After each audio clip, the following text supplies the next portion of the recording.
కార్యక్రమాలు చేసినాం.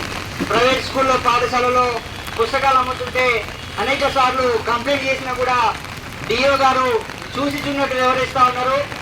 మేము చేసిన పోరాట ఫలితంగా సార్ గారు జీవో నెంబర్ 1 ప్రకారం ఎవరైనా పాఠ్య పుస్తకాలు అమ్మితే చర్యలు తీసుకుంటారని చెప్పేసి ఆంధ్రజ్యోతి పేపర్లో ప్రచురణ చేయడం జరిగింది.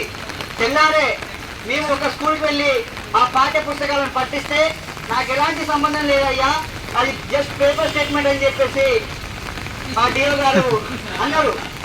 మీ అందరికీ తెలుసు, ప్రతి సంవత్సరం ప్రతి ఇయర్ స్కూల్లో సెల్ఫ్ టీచింగ్ డే ఉంటుంది. అందులో ప్రతి ఒక్క విద్యార్థి టీచర్గా పాల్గొంటారు. అందులో ఒక డిఓ కూడా ఒక విద్యార్థి స్పోర్ట్స్ చేస్తారు. ఆ పిల్లలకు ఉన్నంత నాలెడ్జ్ ఈ డిఓకి లేదు. ఎందుకంటే ఈ జిల్లాలో అధికంగా ఈ డిఓ పనిచేస్తూ ఉన్నారు. గతంలో కూడా మన్నెగూడెంలో అక్రమ డిస్కషన్ ఇస్తున్నారని చెప్పేసి మేము ధర్నా చేస్తే కూడా ఫోన్ చేస్తే నేను ఇక్కడ లేనయ్యా, నేను దొర్నాకరంలో ఉన్నా అని చెప్తాడు. దొర్నాకరంలో రాయా అంటే రానటువంటి పరిస్థితి.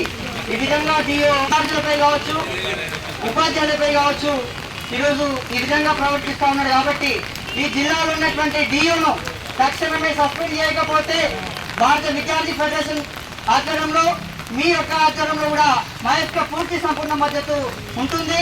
భవిష్యత్తులో కూడా ఇటువంటి డిఓలను తక్షణమే పంపించాలా. ఇటువంటి డిఓ వల్ల విద్యాశాఖకు పూర్తిగా బ్యాడ్ నేమ్ వస్తుంది. ఈ విద్యా అధికారుల వల్ల ఈరోజు ప్రభుత్వానికి బ్యాడ్ నేమ్ వచ్చేటువంటి పరిస్థితి ఉంది. కాబట్టి ఈ విద్యాధికారులని తక్షణమే ప్రభుత్వం స్పందించి డిఓను సస్పెండ్ చేయాలని చెప్పేసి మేము కోరుతా ఉన్నాం. కాబట్టి మీ యొక్క ధర్నాకు మేము ఖచ్చితంగా మద్దతు తెలియస్తాం. భవిష్యత్తులో కూడా సంపూర్ణంగా సహకరిస్తాం. కాబట్టి మీ అవకాశం ఇచ్చినటువంటి మీ అందరూ కూడా ప్రత్యేక ధన్యవాదాలు.